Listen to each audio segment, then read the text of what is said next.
భారతదేశం మొన్న పాకిస్తాన్‌కి సంబంధించినటువంటి హెడ్ క్వార్టర్‌ని రావల్పిండి స్టేడియం అని అందరూ అనుకున్నటువంటి దాని స్టేడియం అనేది అందరికి చూపించారు. బట్ వాళ్ళ సైనిక హెడ్ క్వార్టర్స్‌నే కొట్టింది భారతదేశం. మిస్సైల్స్‌తో దాడి చేసింది. వాళ్ళకి సంబంధించినటువంటి వ్యవస్థలన్నిటిని నిర్వీర్యం చేసింది. ఎయిర్ డిఫెన్స్ సిస్టమ్స్ ఇవన్నీ కూడా. ఆ దెబ్బే తట్టుకోలేకపోయింది.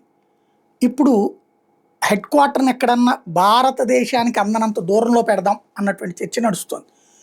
అది రాయబార కార్యాలయాలన్నీ ఉండేటటువంటి ఇస్లామాబాద్‌లో అన్నిటి మధ్య పెట్టడమా? లేకపోతే ఇంకోటా అన్నటువంటి. దీని మీదనే భారత ఆర్మీ అధికారులు చెప్తున్నారు. పాకిస్తాన్‌కి మన దేశంలో పంజాబ్ చాయిస్ ఉంది.